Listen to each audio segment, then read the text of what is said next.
আজকে তরকারি রান্না করব। বিচিওয়ালা সিম আছে, আলু দিয়ে, এটা হলো ধনেপাতা, এটা হচ্ছে ট্যাংরা মাছ। কারণ এর আগেও ট্যাংরা মাছ অনেকগুলো রেখেছিলাম, এবারও ট্যাংরা মাছ আমি কিছু রেখে দিয়েছি টাটকা দেখে, তার জন্য ওগুলো দিয়ে আমি রান্নার জন্য প্রস্তুতি নিয়েছি। তার জন্য আপনাদের সাথে শেয়ার করছি। আপনাদের সাথে তো সবসময় শেয়ার করি, আজকেও শেয়ার করব। আমার তরকারির পাতিলা বসিয়ে দিয়েছি, কারণ এতগুলা আলু দিয়েছি, আলু না দিলে আমার মেয়ে খাবে না, তার জন্য আলু দিয়েছি। আর সবজি তো এমনিতেই কমে যায়, সবজি কমে যায় রান্না করতে গিয়ে। আমরা মা মেয়ে দুজন খাই, সবজি বেশি খাই আর ভাত কম খাই, এমনিতেই ওজন বেড়ে গেছে। এখন আমি রান্নার জন্য তেল দিয়ে দিচ্ছি।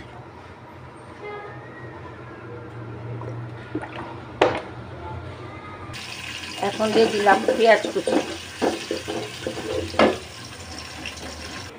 পেঁয়াজ আবার ব্রাউন কালার করে পুড়ে গেছে। এখন আমি মশলার পেস্ট দিয়ে দিচ্ছি। তার জন্য আমি একটু পানি দিয়ে দিই, যাতে পেঁয়াজটা আর এবং মশলা যাতে না পুড়ে। এখন একটু কালার হয়ে গেছে পেঁয়াজটা, দেখতেও সুন্দর লাগছে না। আমি একটু অন্য কাজে চলে গিয়েছিলাম, পেঁয়াজটা বসিয়ে, তার জন্য কালো হয়ে গেছে। সমস্যা নেই, ঠিক হয়ে যাবে। এখন আমি মাছগুলো দিয়ে দিচ্ছি, একটু কষিয়ে নিব মাছগুলো।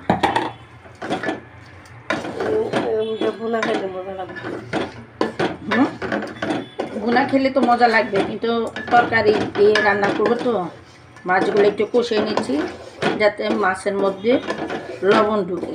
তার জন্য আমি কিন্তু এক বাটি মাছ ছিল, সব মাছ কিন্তু দিয়ে দিলাম।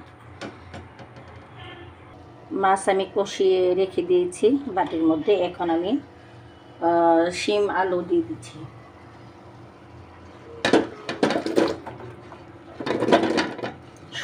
সবজি বেশি বেশি করে খাবেন, এখন শীতের সিজন আসছে, এখন আমাদের মজার খাবার চলে এসছে।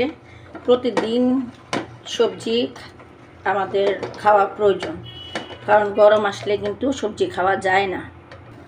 এখন আমি একটু নাড়া দিয়ে দিচ্ছি। নাড়া আমি দিব না, আমার মা আমাদেরকে শিক্ষা দিয়েছে এইভাবে করলে তরকারি নষ্ট হয় না, একটা তরকারিও ভাঙবে না, সম্পূর্ণ ঠিক থাকবে। তো এখন আমি মাছগুলা যে কষিয়ে রেখেছি, সে মাছগুলো আমি দিয়ে দিচ্ছি। দিলাম ঢেকে। আপনারা জানেন আমি কালকে না পরশুদিন চিংড়ি মাছের বোনা করেছিলাম, যে ঝুল করেছিলাম, সেগুলো রয়েছে।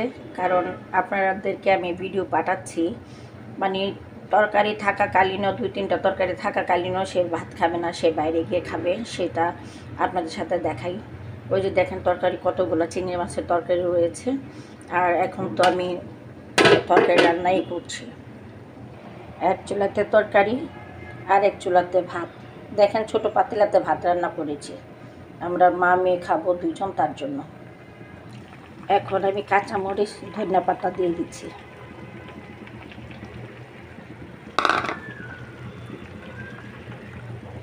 আমার তরকারি হয়ে গেছে। আপনারা ভালো থাকেন, সুন্দর থাকেন, সুস্থ থাকেন। আসসালামু আলাইকুম রহমতুল্লাহি ওয়া বারাকাতুহু। এখানে আমার ভাত হয়ে গেছে, আর কিছু যে মাছের তরকারি আছে, এটা গরম করে আমার সম্পূর্ণ রান্না শেষ হয়ে যাবে। আর ইলিশ মাছের মাথা আছে, সেটা আমি পরে ভাজি করে খাবো। আপনারা ভালো থাকেন।